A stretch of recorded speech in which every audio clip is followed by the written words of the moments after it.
For the next session, please welcome Avinash Jhangiani, founder CEO of the Play to Transform Group and author of the book by the same name, Play to Transform.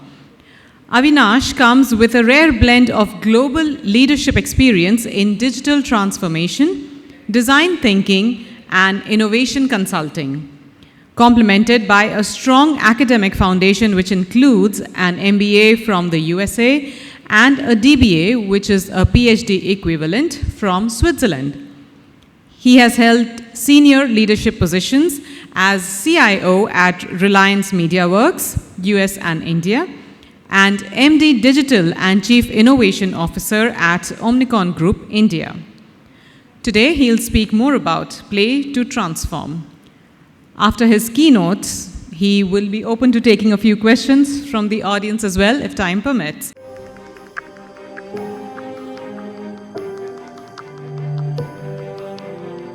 How's everyone doing today? Good afternoon. Are you guys curious about these little creatures on the stage? All right. As long as you guys are smiling and you have a sense of joy after the pandemic, my job is done. Now I can leave. All right, great. So welcome to each one of you to this exciting half an hour, I would say, of presentation. But it's more of an engagement, I would say, of sorts. Are you guys able to hear me at the back? Yeah, because I had a 2-day workshop yesterday, so my voice is sunk, and I apologize for that upfront. But I'm going to try and make this as engaging, as playfully serious as possible. So is that exciting? Yes? Okay. All right, so let's see. How are we feeling today? It's so important to express ourselves, right? So, on a Chihuahua scale, it's actually a cat. Okay. I changed it because I thought there'll be more ladies in the rooms. So on a scale of 1 to 9, how are we feeling? Anything that comes to your mind? I would invite you, encourage you, welcome you to speak your feelings out. This is so important, especially the women in the room. Okay. Yes? Please, how are we feeling today? 9, some 9. Anyone else? You don't have to look at your phone to answer that question. You have to look inside you somewhere. 5? A little bit of, I just hope nobody's feeling a 9 at this point. And if you are, I'm going to wake you up. I am going to wake you up. All right, so a little bit, so I can always, look up your LinkedIn profiles and, just get bored. I'm sorry, with all the professional stuff you might have about yourself, I don't really care too much about that. I'm really interested in having access to your mind for the next 20 minutes. Is that fine? So help me understand, do you believe you're more creative or analytical? If you believe you're more creative than analytical, raise your hands. Raise your hands with pride. Okay, and if you're more analytical than creative, raise your hands with a lot of pride as well.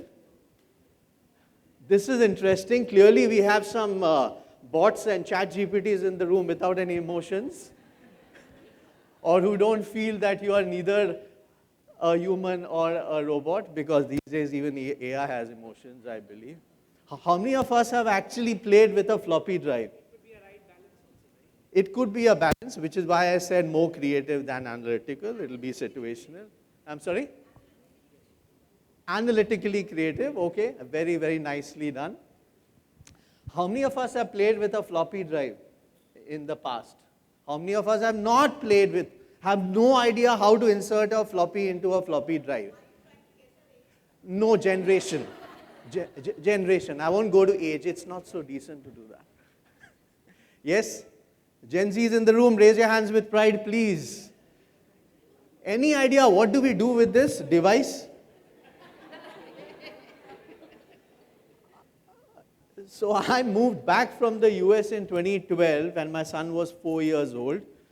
It's 2023, it's been 12 years. I can't still help him understand what do you do with a 128 KB floppy He's like, why is the data in this little thing and why is it looking so big? Why isn't it in the cloud? And I keep saying, there is no cloud up there. It's all in data centers and the conversation continues forever. I'm still struggling and he feels I'm an early human. I don't know if you felt that with your kids, right? I felt like an early human and you know what? I'm actually a geek. I started off as a software engineer in the year 1958. Yeah, I feel so old.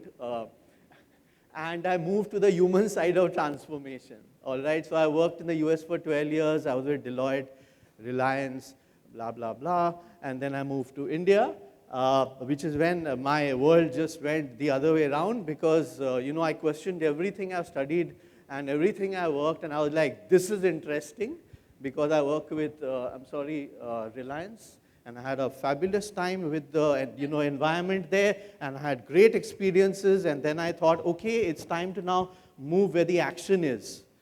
I moved to Omnicom Media Group. Anyone heard of Omnicom? I'm sure you have in some capacity. So I had the digital business there for 6 years, and the innovations, worked with Unilever and a number of clients. And then I took a deep breath and I said, I'm done. I need to do something with myself. So we started, 3-4 of us started this thing called Play to Transform because a number of our clients across, right, if you're within tech or outside of tech, I was seeing that they were struggling with accelerating digital transformation. And I'm talking about 2016, 2017. At that time, pandemic hadn't hit us. So the forceful digital transformation didn't happen yet. And I literally used to go to every client and say, please move to the cloud. Please have your big data in place. Please say the right things to your brands and your media and your marketing and all of that. It was so tough. What I discovered was that people were okay with moving with tech, but they were not okay with shifting their mindset. And a lot of us who are born in the industrial age, and you know who I'm talking about, are expected to now deliver in the digital age, and we are having a good time, right? And we are like, whatever is happening in this world is moving so fast because of exponential tech. So I said, how about we do one thing? Because at the end of the day, I have always believed that the answers are always inside us and within, in the room we are in. Only if we are willing to reach out, ask for help, share our vulnerability, empathy, blah, blah, blah. All right, so this presentation and the book, which you will see outside, it's called Play to Transform, is from my inner child to your inner child. Is that fine? All right. So here we go. This is not an action story as much as we are in the transformation age. I'm sure you all have heard of transformation, like, it's been over the news since the past 5, 6, 7 years. I always feel like I'm a little uncomfortable when I'm on stage. I prefer being like at the same kind of eye level with everyone so I can feel you guys, but that's okay. It's a change for me. I'm not here to present a quirky account about Snapchat, Instagram, and all that, how beautiful, how elegant is happening on the internet. But it's a tale of opportunity. And the opportunity actually has been with us all this while. But in some ways, either we are refusing to see it, or we don't know how to see it, or we are afraid to see it, and we'll discover that a little bit now. All right, so the context of this opportunity goes back to when you were kids. Anyone remember playing when we were kids? And the name of this game is? Okay, that's great. Somebody speaking up. Now, do you remember playing? Yeah? I don't have anything intelligent in this entire half an hour. Guys, I'm being nothing related to IQ. Please do that in your other places, right? I don't want to say. Everything over here is about EQ, right? In terms of really understanding who we are, all right, as people. Anyone remember this game? And what's it called? 7 stones. Depending on where you are from India, in the north it's different, in the south it's different, east is different. How did you feel when you were in the playground playing this? Feel. Come on. Faster. Emotions.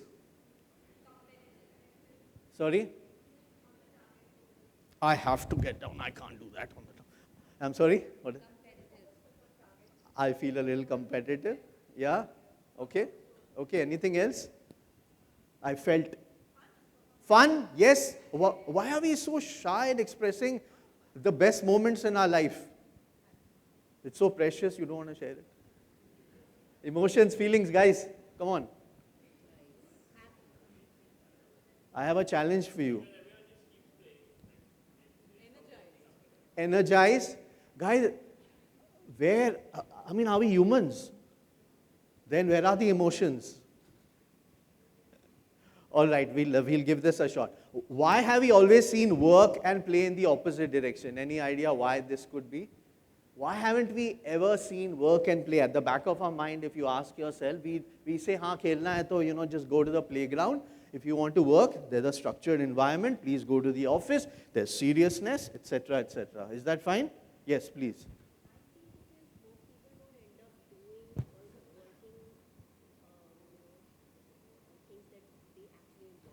They don't enjoy their work. Yeah, you were just trying to be a communication specialist in order to be politically correct.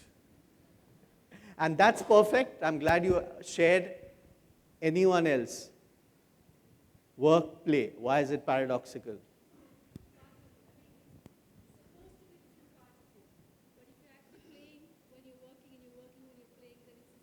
Yeah. Have you ever, if you have had a very young child or a kid, or you played with a kid, you will know that they don't differentiate between work and play. It's what we did to us, right, over a period of time. It's the world that told us, our system, our society, our education system, who told us that work is serious. What does this look like? Any idea? What does this look like?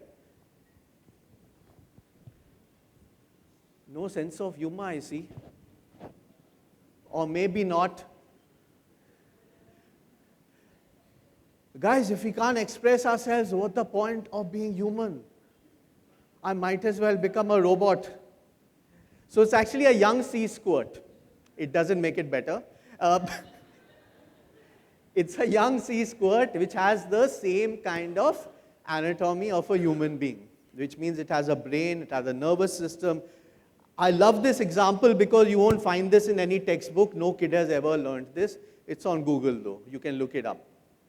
Any idea what this might be?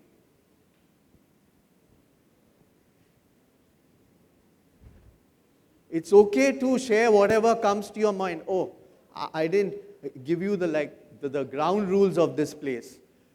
Whatever happens in Vegas, which is this 4 walls, stays in Vegas. Okay. Please, this is a safe, creative, non-judgmental, fearless environment. Nothing is going out except everything is being recorded and going to YouTube. But other than that, whatever, yeah? So it's an adult sea squirt. It's the same sea squirt now grown into an adult. What is the difference between the two? This is not a biology class, okay, but simple. What's the difference between the two? And which is why I love teaching, and I teach at ISB, I do the executive education, the CDO program, because I love to give out answers. And even then students don't see where the answer is. And that disappoints me. What is missing in between? The brain. What happened to the brain? Any idea? In the adult. What could have happened? Sorry? It got a job. This is the best answer I've ever heard. Please round of applause.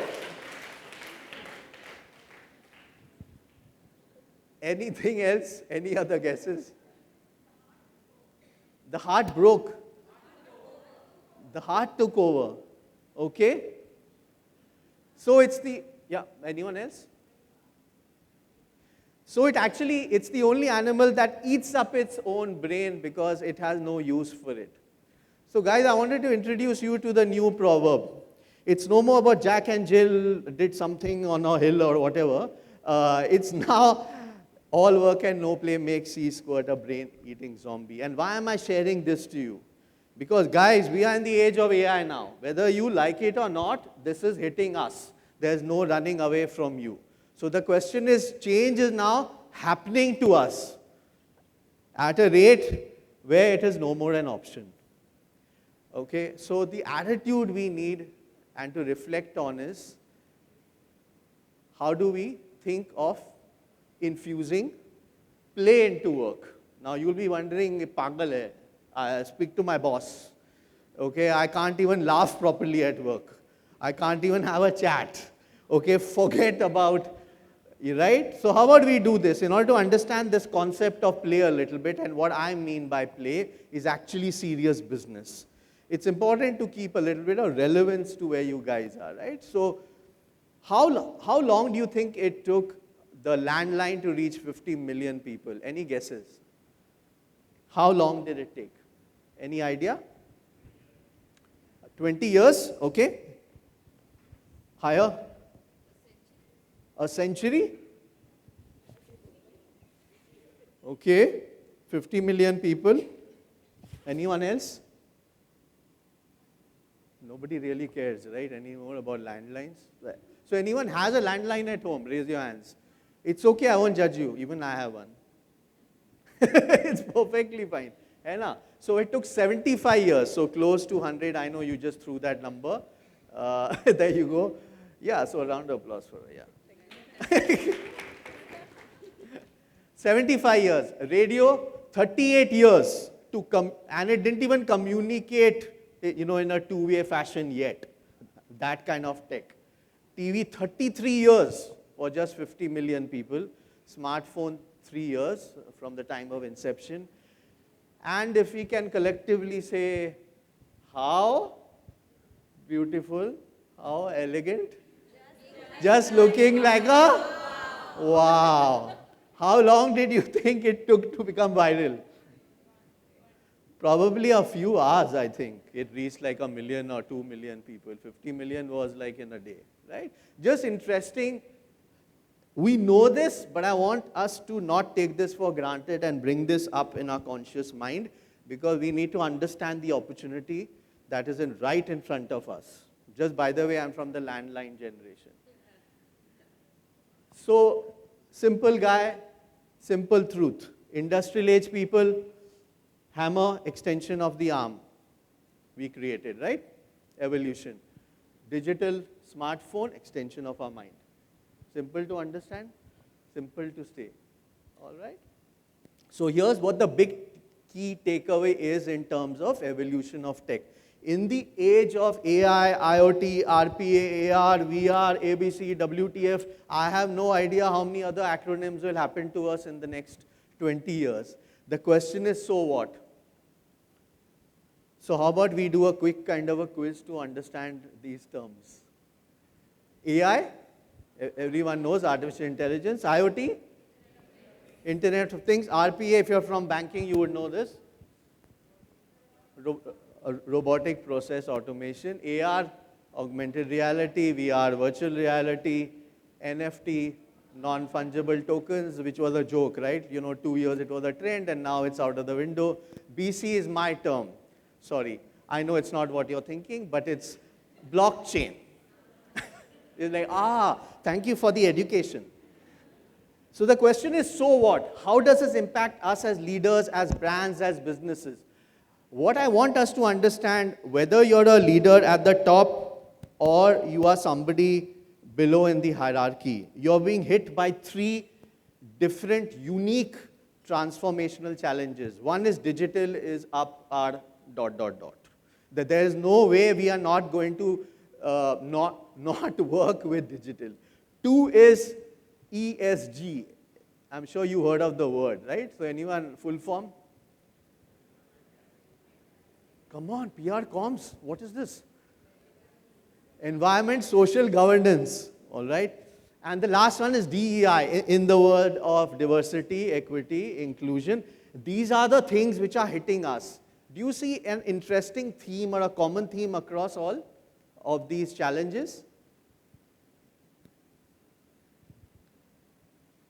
It's all about humans. Finally, we are going back to who we are, who we should have started off, right? You know, in the entire corporate world, in the industrial age. But now, the reason why we are going back to this is actually tech, because we are afraid of what AI, as an example, would do to us. So we are going back to all of these principles to really question our ethics, our social governance, and all of that. But today we are in an age, and the future is about human-AI kind of co-creation, playing with AI. Do you agree? How many of us in the room have actually unapologetically used ChatGPT to improve your whatever, work and your productivity?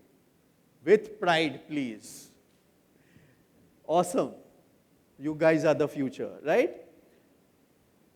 So, I get this question asked a lot of the times that if ChatGPT will do all my work, then I'll get replaced. So my question is, do you even know how to use a ChatGPT? Because ChatGPT requires you to bring that long-lost curiosity back, that ability to ask or communicate well-phrased questions that are insight-driven. If you are not asking the right question, if you can't even form a great question, AI is going to give you garbage, right? Simple. Garbage in, garbage out. Ultimately, it's a tool. It's a tech. And it's as smart, the answer is as smart as your question is. Which is why it's important to understand that framing an insight-driven question is probably, in my opinion, the #1 communication skill today. Are you able to ask the right kind of question? So I'll give you an example of what I did with a Stanford kind of a researcher, and it's up on Twitter. Her name is Michelle. We fed all her childhood journal entries, or all that data, into ChatGPT, and she had a chat with a younger self. So I'll give you a minute to just walk through the chat.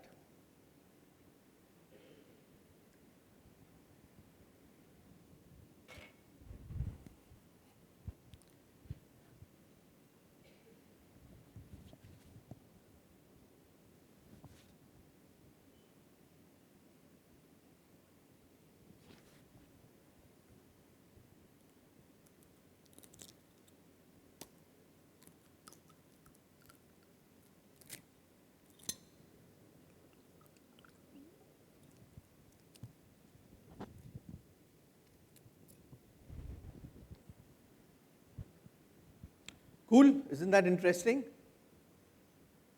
How many of you would love to have a chat with your younger self? Raise your hand. Are those childhood days, right? So here's what I did. Last week, ChatGPT 4 was released. I don't know if you guys are aware, but it allows you to pretty much put anything in and have a conversation. So I put my whole book in. My whole book, which you see outside, into ChatGPT, and I started having a chat. And then I realized, oh, it's now a live leadership coach, which I can launch. And I did that 3 days back. So you can go to the site called playtotransform.com/coach, and it can give you personalized leadership coaching. Personalized. Inputs are taken all from my book, which is a leadership book, as well as stuff which it already has. Isn't that interesting? Now you don't need me. But do call me for workshops. Okay, how about we have a look at a little bit of our hyper self which goes into the future. I want you, and I'll give you the voiceover on this. So imagine I'm walking into a real grocery store, right? A supermarket, and I'm wearing these AR glasses, all right? Playful in nature. And as I go around, I look at products which are available on the aisle, and it instantly gives me data information about the product. Yes? But here's what happens. Yeah, thanks to tech. My account gets hacked, and I get extremely worried.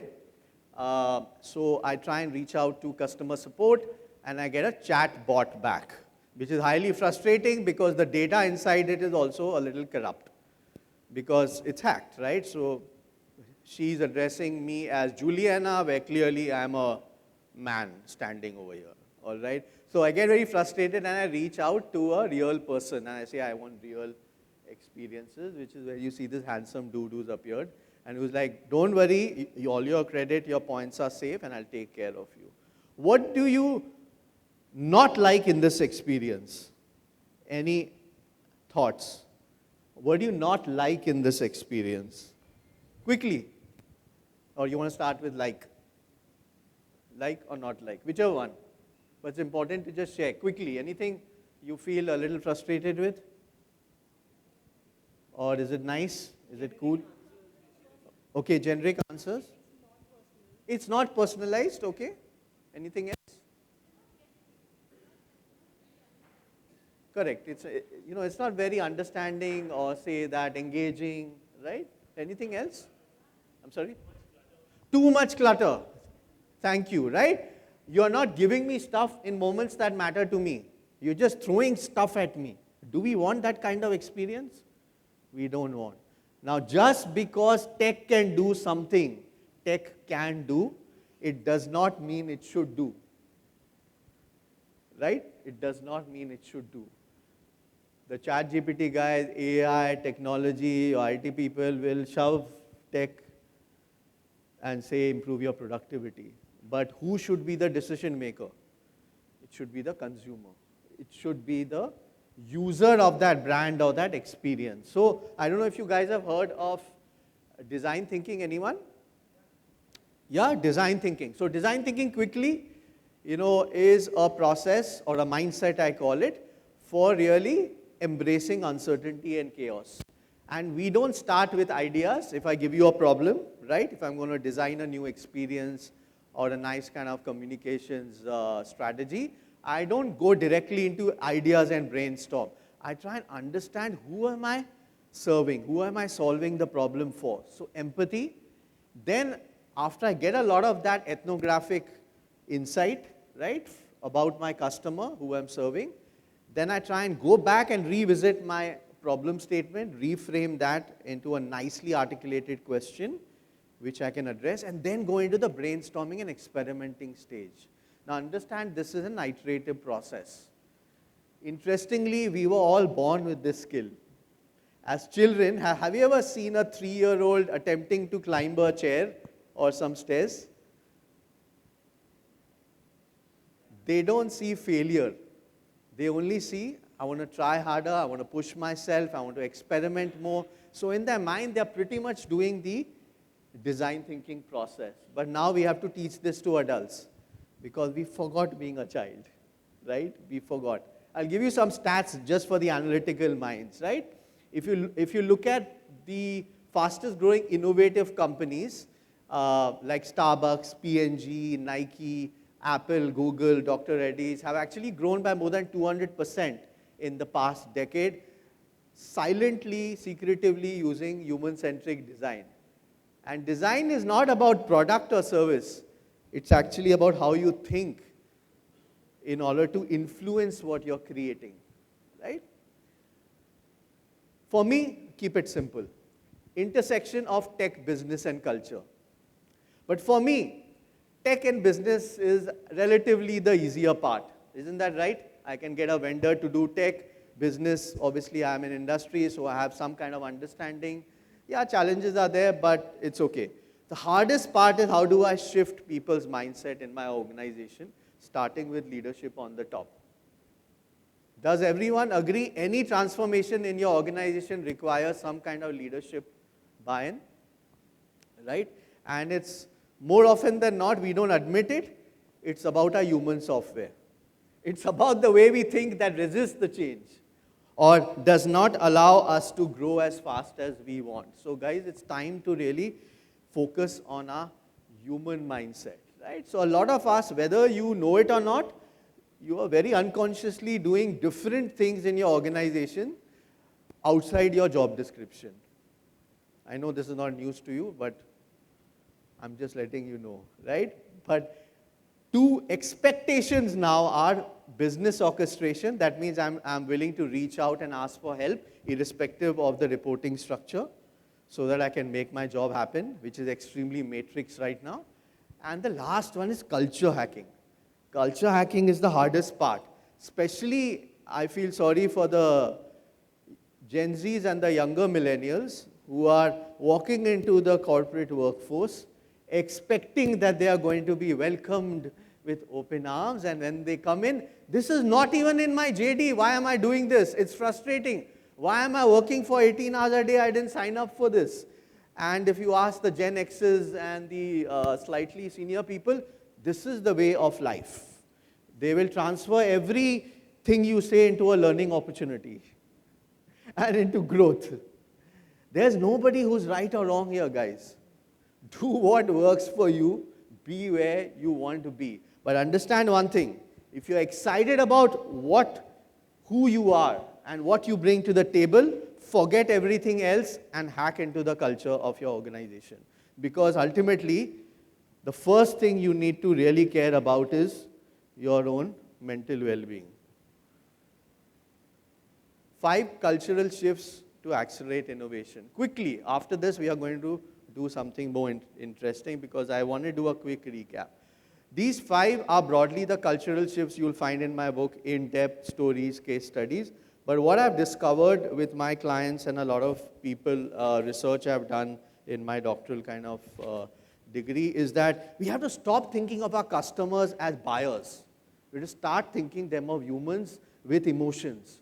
Because tomorrow you'll be serving an AI and a bot tomorrow, right? You will be serving. And you have to understand and differentiate how to interact with these two different kind of entities. So start bringing out your humanness, emotional intelligence. A lot of this, I think, in the last session we spoke about.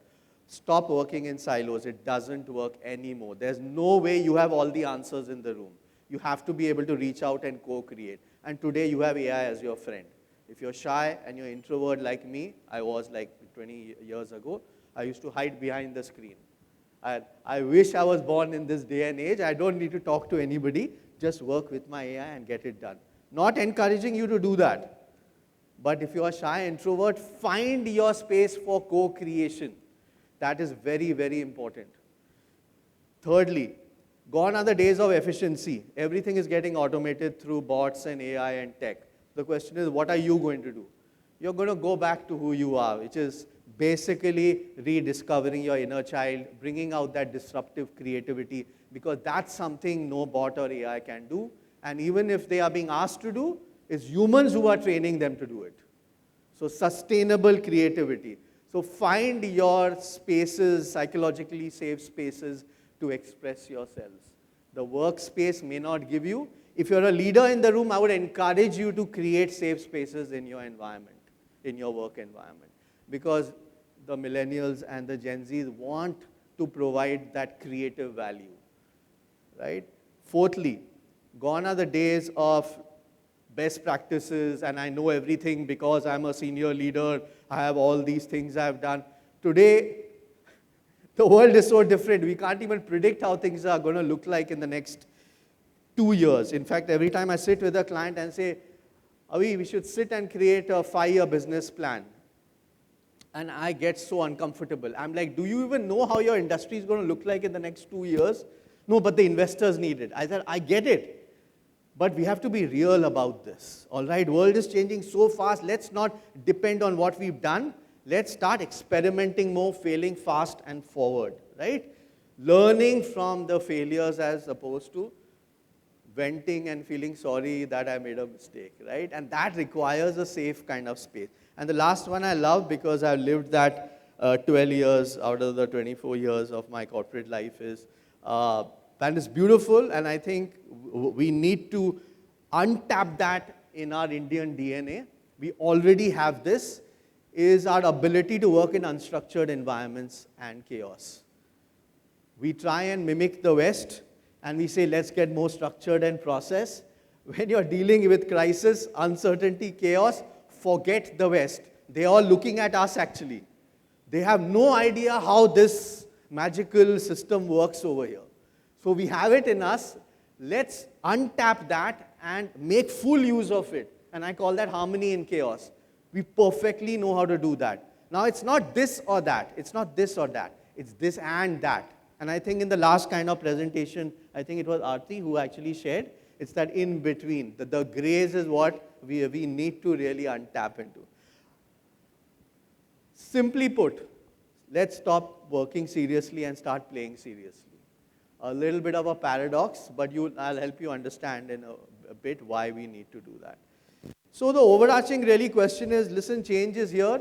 It looks hard, but will you allow it to affect you negatively? Or will you embrace the kind of change and the chaos which is happening to us, right? Is there a better way to really be more effective and productive in the workplace, right? Is there a more nourishing way to do this? So the question really is, how do we use this concept called play? So I'll introduce you to a little video, but first I just want to take care of the underlying mediators of play, right? When we play, if you remember, right? If you're playing cricket or you're playing, it could be a laugh or a joke, or if you go back to your childhood, a lot of the critical kind of underlying competencies we need today are actually already available with you, with your inner child. That flexibility, that autonomy, that feeling of I want to express myself, right? It's okay to share my vulnerability, being in that flow, right? And feeling safe about anything I do. The reason I blew up this video is he's my kid 4 years back, 3 years back during COVID. He's a bit of a drama guy, right? So he's like, Dad, I need to do something impossible to keep him within the 4 walls. And as you might imagine how tough it was during COVID. So magically, I think the universe sent us some online drama theater class. And I said, okay, you go and enjoy in this. He convinced the whole class by the end of that whole course that we'll do a zombie session, a zombie on Zoom, right? And he created a whole, like a play and an act out of it, and you can clearly see how he's acting. That experience itself opened up my eyes. I said, I could have never imagined learning or exercising my expression online in this way. How many of us have enjoyed Zoom sessions during those 2 years? Nobody, right? But if you're in this theater class, you would have enjoyed. I guarantee you. So the magic is really in that serious play. When you don't realize you are in the workplace and you're enjoying yourself, I call that serious play. If I apply it to the design by change process, the transformation process, I would say, let's build an undercurrent of play. So when you're empathizing and defining the problem, keep an exploratory kind of mindset, right? As a child would do. You're curious, you want to discover the problem, right? Immerse yourself in that flow. When you go into the ideation, it's about creative play. It's about building. It's about bringing out that disruptive, divergent thinking, that all answers are fine, all ideas are welcome, right? Only then we can screen and we can filter out. And constructive play is when we stop communicating with words. See, the problem with language is it's human built. Up to the age of 2 or 3, do you think any kid knows how to actually talk in any language? He or she is conditioned. It's taught to speak in words. How are you born? As humans, you are born with just visual skills, imaginative skills. You're always thinking stories. Even now, as I'm talking to you and I'm giving you this kind of storytelling, there's a visual experience playing in my mind that is based on my beliefs, my biases, my habits that are built over a period of time. Yes? And my experiences. Which is why we do this constructive play. All right, just one more quick thing. I think it'll start making a lot of sense how I can use this in the workplace. I call it the leadership triad. The headland, the heartland, and the handsland. Leaders all this while are adept and they ace the head. We know how to think analytically, business plan, ROI, headland, right? Future thinking, strategic planning, business, I love that kind of stuff. But what I'm encouraging and inviting us to do as humans first is, let's go back to the heart. Let's start with our emotions. Because that's what makes our initiatives a little more acceptable, adaptive, and reasonable to everyone else. If you're going to bring some change in, understand you are actually playing with their human mind first. If they don't understand the why, which typically starts in the heart, whether you know it or not, 95% of your decisions, whether you're okay with it or not, it happens in the gut, in this area. It doesn't happen over here. You believe it happens here and you pretend you try and plan and control every little thing, but it doesn't. Only 5% of your decisions are made by your conscious mind. 95 is made by the subconscious. So I say, let's go back to our heart, use our mind, but then go into building and constructing things with our hands. Because, and we'll do that in a bit right now, I have a little activity, the nerves in our fingertips are directly connected to the subconscious mind, where our habits, beliefs, biases, and everything else lie. Is that fine? Makes sense? So the important thing is, if we are going to rewire for change, if we are going to accelerate ourselves to move in a specific direction, we have to be able to use all these three, I call them islands of transformation, simply put. Today, focus is going to be on the heartland, because I think that's really important, and we've forgotten that a lot of us even have a heart. Sorry, I didn't mean it though, literal. All right, two strategic kind of capabilities here. Vulnerability and compassion. Okay, and my thing, and the reason why I wrote this book is because I saw leaders really struggle with this. Like, I have this be professional shield, I will not share how I'm feeling, and in that kind of flow, I forget that we are dealing with humans. We don't put our guards down because we want to be seen in a particular way. All right, so let's do a reintroduction of play as a universal language of transformation and innovation. So are we ready to play? Let's see how much time we have. Now here's what happens with play, right? I told you. A sense of loss of time and space. So I have to look at my time since I'm facilitating this. Let's play, all right? And the way we'll do this, quickly if you don't mind, we all have 3 fingers. Unless you're Hrithik Roshan, you have 6, even better. Let's place the 3 fingers on our forehead for me and make it E. E. Yeah? Quickly, extremely Instagrammable. I'd love our handsome photographer to take a picture. Don't worry, it's not going to go on social media, just on YouTube and LinkedIn and... Okay, great. Thank you. You can put it down. Thank you so much for doing this. A lot of you did this and a lot of you did this. Simple E. Which one is correct? Any idea? Obviously, you'll think what you did was right. So help me understand, why did you do what you did? Any idea? Quickly. So you're a righty, okay? Why does it need to be like that? So which is the right way? How? You saw it. Okay. Anything else? I'll tell you the appropriate way according to the human-centric design way. Both are correct, very nicely answered, but no in the context of what we are dealing with today. Anything else? Anyone else? Which one do you believe? Keeping my context. Yes, it's not about me. But if I'm giving you the problem, you ought to see it from my eyes, right? That is a simple, very quick exercise of what empathy is.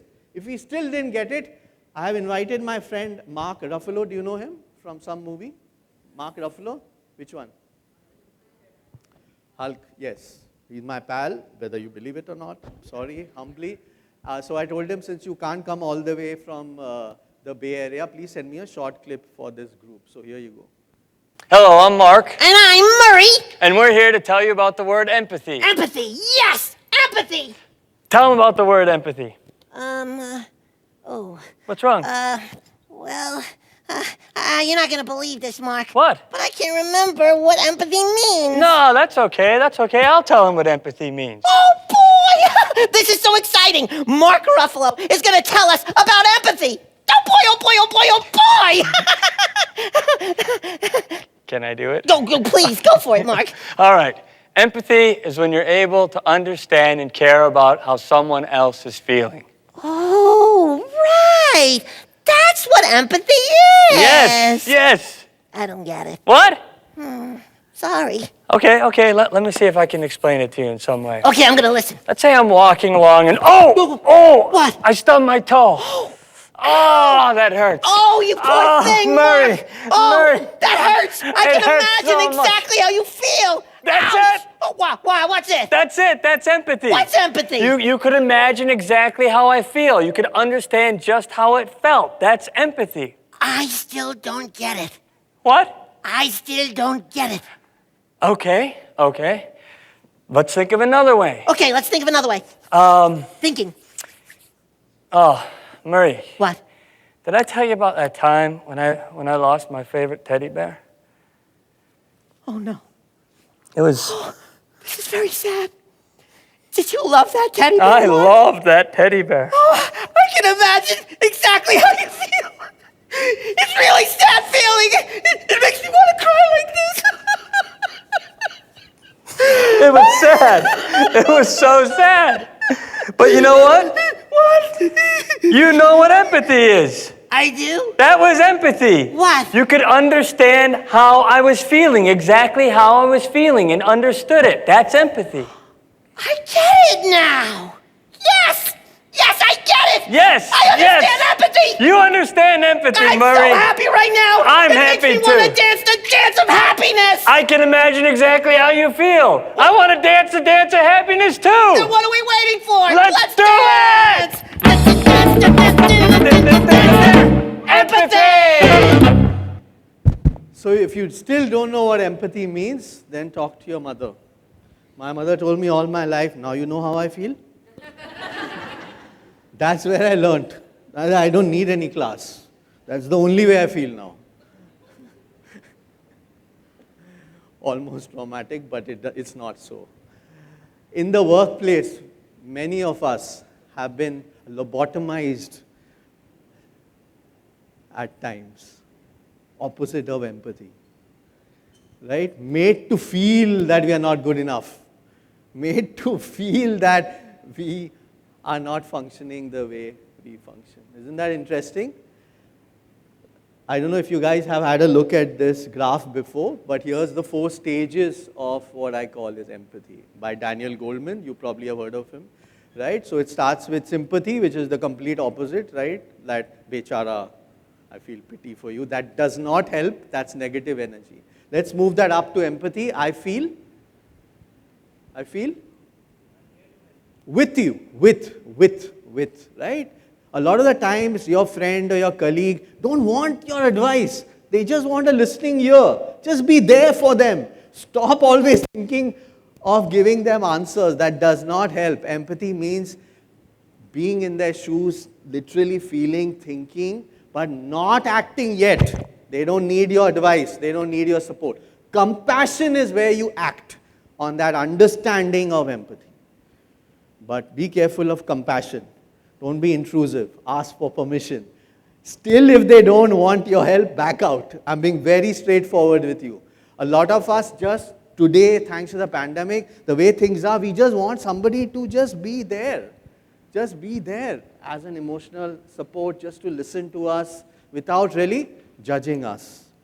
Okay, so empathy and compassion. Same thing applies to all humans, whether they are your colleagues, your friends, your clients, I don't know, your customers, whoever they are. Understand? At the end of the day, they all want that listening ear. The same thing happened with Ukraine and the US, right? The moment Ukraine was attacked, the US said what? I'll give you a free ride. You can escape the country. Did the US exhibit pity, sympathy, empathy, or compassion?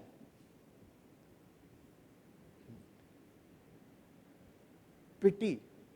Pretty much. But according to them, they thought they were being empathetic.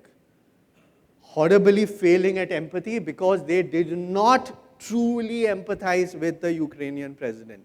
They did not know how that person was feeling about the country. Was patriotic, totally missed that bus.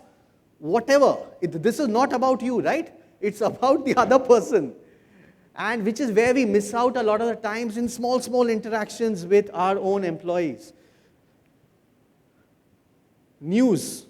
You cannot be effectively empathetic with somebody unless you do not start sharing your vulnerability. Because you have to open up a portal. A portal exists between empathy and vulnerability, which I've talked about in my book, and I can go on for the next 3 hours. But just go with it right now. The idea is the moment I get access to this portal, I let my guard down and let the exchange of energy happen or feelings happen in between the two parties. I create a safe space for expression. I am actually tapping into that inner child. I'm okay with the way things are. I'm accepting the person the way he or she is. Isn't that beautiful? So vulnerability and empathy goes hand in hand. In the interest of time, I will skip one activity, but I'll definitely do the other one. Anyone knows what mindful? Oh, I've already shown the definition. So mindfulness, I'm going to do an activity now where I'll invite you to be a little more mindful as to what you are going to do. Just focus at one thing at a time. Be in the present moment. Stay totally aware. That means digital devices, please don't even think about it. It's not going to happen with that activity. I'm going to skip this because we won't have time. Let's come to this. So I'm just going to read this out and you tell me what goes in that blank. Okay, it's like a fill in the blank. So dash was a favorite habit. Even my glasses are now. Dash was a favorite habit of many US presidents, and that also includes our president, right? APJ Abdul Kalam. He loved to do this. So whether it's Roosevelt or it's APJ, sketch children and animals, whereas Eisenhower drew self-portraits and weapons. John Kennedy drew sailboats. These leaders used blank as a form to really de-stress and make some high-stake decisions. What did they do as an activity? Any idea? Any guesses? Sorry? Doodling. Isn't that amazing? So now in a meeting, when you find a few people looking down and sketching, let them do it. And now there's enough research out there to say that they are the people who are listening and absorbing more than the people who are just directly looking at your face. Goes back to using my fingertips and accessing my subconscious. They are truly listening with an energy which, is another talk altogether. Simply put, it's visualization or visual thinking. So here's what we'll do. I would invite you to hibernate your minds. And why is that? Because literally adulterated. You lost your child, right? The way I want you to now think is with your hands, because they are directly connected to that area of the brain where your beliefs lie, and we listen with our eyes. I have the organs right, don't worry. This is how a child actually works, and it's beautiful. No stress, only joy. Even if there is pain, you will see it as a challenge, as an opportunity to evolve. You will keep trying until you succeed. Is that fine? Now, everyone has a paper and a pen in front of you. So I'll encourage you to just turn your tables and face the table, your chairs. And what we will do is, if you are sitting on a table that does not have anyone else, I would encourage you to move into a table that does quickly. Is that fine? Don't worry, no right or wrong answer. This is just a quick, simple exercise. What we will do is, I'll give you 4 minutes. You have this? Anyone who doesn't have a paper and pen ready with you? Yeah? To really understand the magic of serious play, I would invite you to do this. All right? It's simple. It's not rock. We used to do this as kids. We just forgot. Pick a partner next to you. So decide who's going to be the partner. It's okay. It's, treat it like a mini kind of a workshop so you can talk and socialize. Here's your time to introduce yourself a little bit. Is that fine? Have you all picked your partner? If you're in an odd numbered table, it's okay. You'll find one partner and it'll magically happen because you'll want to. Is that fine? Everybody has a partner? Good. And a paper and a pen. Draw the face of your partner by looking directly, only looking at the face, not at the paper. And do this for your own good. So, face your partner, both start drawing at the same time. Do not look down and cheat. Do not look down. I'm going to come and look. Don't look at the paper. Let your fingers do the drawing. Just look at the person. You will feel a few things. Accept it. It's the way it is. Life is like that. This exercise requires you to do that. Don't look down. It's not going to, you're not going to take away anything if you look down from this exercise. Just go for it. Go for it. Sorry. No right or wrong exactly. It's what you're seeing in the person's face. It doesn't matter. Just draw. This is not linked to your appraisals, guys. So don't worry. I'm not going to report to your manager and say, what a lousy face or what a beautiful. Right? It doesn't matter. So I'll give you another minute. One more minute. Quickly go ahead and draw. Like a child would, right? It doesn't matter. Who cares? Only look at the person. And it's okay if your hand is now gone somewhere else, or it's perfectly fine. This is a blind portrait without looking at your drawing on the paper. Yes? So is anyone done here? You guys done? Okay, so if you are done, write the person's name next to that portrait.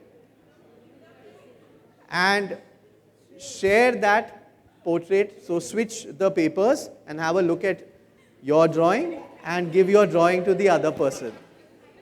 And have a quick 1-minute chat. And have a chat. Introduce yourself and have a chat. I'm sorry? Yes. Please kill me, 18-wheeler truck. Please run it over, and that's perfectly fine. It's perfectly fine. It's awesome if it's looking as imperfectly perfect like this. It's perfectly fine. Don't try and improvise it after looking at it. This is news I'm giving you. This is what Picasso does. Picasso level drawing comes from here. I'm not kidding. All my research, all that stuff is in the book. You can have a look at it. Doodle your hearts away, guys. It doesn't matter. Just write your name and share it. Okay, we have another minute and we are almost done. So everyone done? Are we good? You played with your heart. You doodled away. How did you feel when you were drawing? Anyone? Quickly. Emotions. Sorry? You loved it? Okay. And have you shared it with the other person? Okay. Emotions, feelings, anything else? Love? Fun? Funny? Anything negative? Clueless. Okay, nice one. Anything else? Guys? Shy? I'm tempted. You feel? You feel childish. It's tough. It's tough, right? Did you feel challenged? Lost control. But you still have a smile on your face. Isn't that interesting? I lost control. A little bit of reflection here. But I still have joy. I experienced two things almost like this. It's almost like a yin-yang of feelings. Yin-yang of feelings. Right? Not being judged. And who did that? Who did that? I did because I knew she'll be equally bad. Judgment actually starts with you. You judge yourself first. You always tell yourself in your mind, I'm not good enough. What will the other person think? All this nonsense happens. And therefore, we don't even share our creations with others because of that fear of being judged or vulnerability is what I call it. What you experienced was, you shared your vulnerability.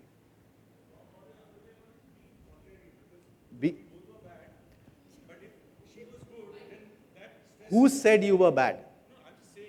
No, you said, but who's saying that you are bad? You are saying this to yourself, right? What is the circumstance now? When you talked about the coming back to your first slide, Yes. work versus play. Yes. So this was play. I just love this. It's so difficult to even articulate this. Even I can't. So play is an experience. And at times we don't know, we like it, we enjoy it, but we can't even share it in words. Congratulations, you actually felt like a child. Just imagine the power of that. The power of communicating through your creation. I don't have to explain, the drawing itself is self-explanatory in terms of the joy you felt. Even if I shut my eyes and just listen to the buzz in the room, I knew you guys are having a good time. Anyone did not have a good time, and I thought this is a complete waste of time. And that's fine. I'll just go back and apply the design thinking process and experiment and improvise better. So please give me the feedback. If we are humans, if we all have played as children, we would love, because this is how humans innately express themselves. It's through doodles, it's through visual. And we have to bring that back, right? Did you feel uncomfortable? Did you give yourself permission to be in that mess? Right? It's okay, we are imperfect. It's okay, I've accepted it the way it is. That rediscovery of our inner child. So hopefully your work was Instagrammable, so please take pictures if you'd like. At the end, we have, I think I just got permission from Amit to actually throw this up, all your drawings on this blackboard here, so you can have a look at it and then, take pictures. Is that okay? So we'll do that over the break. And a little bit of a takeaway. I mean, all this is the boring stuff, but all this is the obvious. Now you have to apply this kind of mindset when you go back, because this is like a portal we've opened up for creativity, empathy, vulnerability, agile thinking, and all of that. Make sense? So thank you so much. I'm not going to play this video. You can find this on the website. Thank each one of you to really let your guard down and share your feelings as much as you did, right? This is only a half an hour kind of a show, and thank you again.